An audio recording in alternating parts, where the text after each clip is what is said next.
नमस्ते दोस्तों, मैं डॉक्टर वेद प्रकाश मिश्रा, आपका एनोरेक्टल सर्जन, आपका अपने यूट्यूब चैनल में स्वागत करता हूं।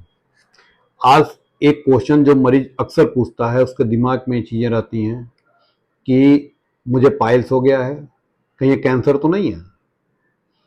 कई मरीज आकर पूछते हैं, तो पहला क्वेश्चन का ये होता है कि साहब कैंसर में तो नहीं बनेगा। तो हम आपको एक चीज़ क्लियर करना चाहते हैं कि अमूमन जो पाइल्स होती है एनल कैनाल की बीमारी है और ये इसके कैंसर में कन्वर्ट होने की संभावना बहुत ही कम होती है। मना तो नहीं किया जा सकता, लेकिन लगभग ना के बराबर होती है कि पाइल्स जो है वो कैंसर में बदले।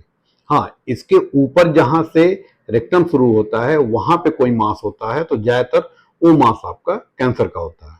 लेकिन दोनों चीजें खराब होती हैं। एक तो ओवर कॉन्फिडेंस कि ब्लड आया, हम समझ रहे हैं केवल जो है पाइल्स की बीमारी है और उसको हम दबा के बैठते हैं या उसके बारे में नहीं बताते हैं, शर्माते हैं, किसको दिखाएं। और वो जब टाइम बीतता जाता तब बाद में पता चलता है कि जो ब्लड आ रहा था वो पाइल्स का न होके अंदर रेक्टल मांस है उससे आ रहा है। दूसरा, अचानक टॉयलेट में ब्लड देख के आप परेशान ना हो कि अब ये पाइल्स है और मुझे कैंसर हो सकता है।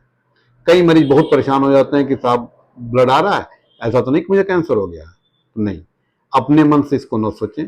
ज्यादातर जो पाइल्स अगर है तो कैंसर में कन्वर्ट होने की संभावना कम होती है, लेकिन यदि बहुत पुराना होता है, एनल कैनाल के ऊपर रेक्टल एरिया का कोई मांस होता है तो उसकी संभावना कैंसर के होने की ज्यादा होती है। तो जब भी इस तरह का ब्लड आपके टॉयलेट में दिखाई दे, आपको फील हो, तो तुरंत अपने एनोरेक्टल सर्जन को दिखाएं और एग्जामिनेशन कराएं। केवल ब्लड रोकने की दवाई मेडिकल स्टोर या फिजिशियन से न लें। ज्यादातर क्या होता है कि बिना देखे दवा 2 दिन की दी जाती है और ब्लीडिंग रुक जाती है। डिसाइड करना पड़ता है कि खून लाल आ रहा है, काला आ रहा है, स्टूल मिक्स आ रहा है, इस पे डायग्नोसिस बनती है। और फिर अंदर हम लोग एग्जामिनेशन करते हैं कि मांस कहाँ से आ रहा है, कि रेक्टल प्रोलैप्स तो नहीं है, पाइल्स तो नहीं है, पॉलिप तो नहीं है, या फिर एनल रेक्टल मास तो नहीं है। तो अगर लगता है कि अंदर कोई मास है कि उसके कारण आ रहा है तो कोलोनोस्कोपी अगर करा के कंफर्म की जाती है, बायोप्सी की जाती है। और यदि टाइम पे रेक्टल मास डायग्नोस हो जाता है तो इसका इलाज भी संभव होता है। यदि ये फैला नहीं होता है तो इसका सर्जिकल इलाज भी होता है, पूरी तरह से मरीज ठीक भी होता है।